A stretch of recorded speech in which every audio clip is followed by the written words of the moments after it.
Let's go back to the book of Exodus, chapter 25, to learn a little bit about the making of the candlestick. Exodus 25, verse 31. And thou shalt make a candlestick of pure gold, of beaten work shall the candlestick be made. So candlestick here is not a good translation. Candles had no part in this. This is an oil lamp. His shaft and his branches, his bowls, his knobs, and his flowers shall be of the same. Skip to verse 39. Of a talent of pure gold shall he make it with all these vessels. So there are two measures of weight for a talent. A talent of the sanctuary is about 75 pounds, while a talent of the king is about 158 pounds. And look, that thou make them after their pattern which was showed thee in the mount. Now let's return to chapter 37, pick it up at verse 17. And he made the candlestick of pure gold, so no wood, just solid gold. Of beaten work made he the candlestick. His shaft, his branch, his bowls, his knobs, and his flowers were of the same. That's pure gold. So the candlestick, or the lampstand, refers to the single stem or shaft in the middle that comes up from the base. And 6 branches going out of the sides thereof. 3 branches of the candlestick out of the one side thereof, and 3 branches of the candlestick out of the other side thereof. 3 bowls made after the fashion of almonds in one branch, a knob and a flower, and 3 bowls made like almonds in another branch, a knob and a flower. So throughout the 6 branches going out of the candlestick. Verse 20. And in the candlestick were 4 bowls made like almonds, his knobs and his flowers, and a knob under 2 branches of the same, and a knob under 2 branches of the same, and a knob under 2 branches of the same, according to the 6 branches going out of it. Their knobs and their branches were of the same. All of it was one beaten work of pure gold. And he made his 7 lamps and his snuffers and his snuff dishes of pure gold. Of a talent of pure gold made he it and all the vessels thereof. So, about this one beaten work of pure gold, this process isn't really well known, but I doubt if the children of Israel came out of Egypt carrying a gold nugget weighing 158 pounds, or even 75 pounds. I mean, anything is possible with the Lord, but it just doesn't seem likely. I believe the gold used for the candlesticks was the gold offered by the Israeli women from the jewelry they received from the Egyptians. In my mind, I visualize the craftsmen sculpting the menorah out of wood, which would be easier to work with, and when they were satisfied with the end results, they would make a clay mold of it. Then they would take this gold, melt it down, and skim off the impurities in the scag that float to the top, and then what's left is the pure gold. Then this molten gold was poured into the clay mold, and when cooled, the mold was broken away, leaving the menorah, which at this time the fine details would be hammered or beaten into the finished menorah. Okay, let's go back to chapter 27 and let's read a little bit about the oil for the lamp. Let's go to verse 20. And thou shalt command the children of Israel that they bring the pure olive oil, beaten for light, to cause the lamp to burn always, in the tabernacle of the congregation without the veil, which is before the testimony, or the 10 Commandments. Aaron and his sons shall order it from evening to morning before the Lord. So twice a day, once in the morning and once in the evening, the priest would go inside the first room, the holy place, and would keep the oil full and the wicks fresh and trimmed, to be sure that the menorah was always kept burning. It shall be a statute forever unto their generations on behalf of the children of Israel. The word almond is interesting. It's the Hebrew word shakad. It's the Strong's word H8246, and it means almond-shaped, like unto almonds, or after the fashion of almonds. Turn to Jeremiah chapter 1, verse 11. Moreover, the word of the Lord came unto me, saying, Jeremiah, what seest thou?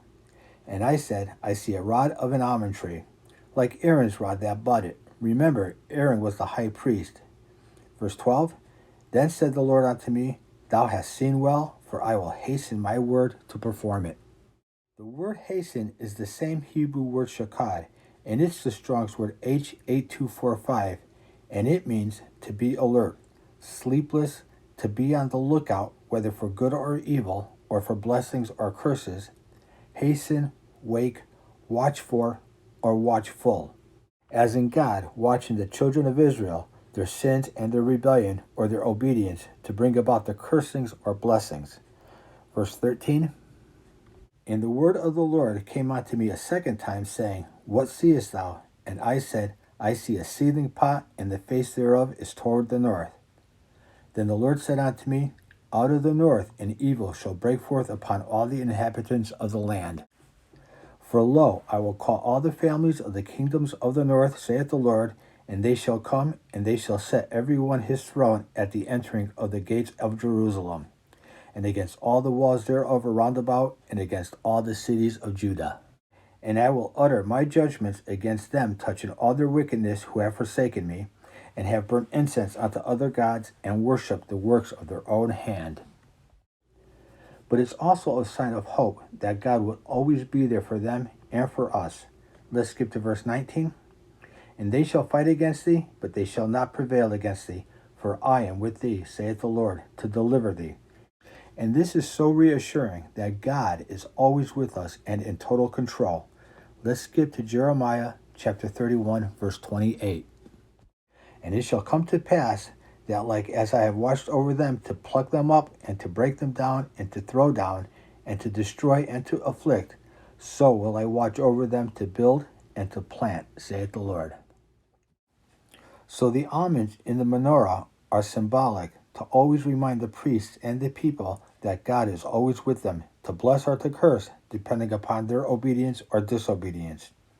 And it's also the hope we have in Jesus Christ, our high priest, forever and ever. So let's turn to the book of Numbers for one final word about the candlestick. Numbers chapter 8, verse 1. And the Lord spake unto Moses, saying, Speak unto Aaron, and say unto him, When thou lightest the lamps, the 7 lamps shall give light over against the candlestick. And Aaron did so. He lighted the lamps thereof over against the candlestick, as the Lord commanded Moses. And this work of the candlestick was of beaten gold. Unto the shafts thereof and unto the flowers thereof was beaten work, according to the pattern which the Lord had showed Moses, so he made the candlestick. Verse 25, And he made the incense altar of shittim wood. The length of it was a cubit, and the breadth of it a cubit. It was 4 square, and 2 cubits was the height of it. The horns thereof were the same. So 18 inches by 18 inches by 36 inches high. And he overlaid it with pure gold, both the top of it and the sides thereof around about, and the horns of it. Also he made unto it a crown of gold around about. And he made 2 rings of gold for it under the crown thereof, by the 2 corners of it upon the 2 sides thereof, to be places for the staves to bear it withal. So 2 rings instead of the 4 we seen on the table of showbread and the Ark of the Covenant. And he made the staves of shittim wood and overlaid them with gold. And he made the holy anointing oil and the pure incense of sweet spices. And we learned of these in chapter 30 of the same book, according to the work of the apothecary. This is one who mixes drugs like a pharmacist. Turn to chapter 30, verse 6. And thou shalt put it, the golden altar, before the veil that is by the ark of the testimony, the ark of the 10 commandments, before the mercy seat, or the cover that is over the testimony. So, covering the 10 commandments that's in the ark, where I will meet with thee. And Aaron and his descendants shall burn thereon sweet incense every morning when he dresseth the lamps, he shall burn incense upon it.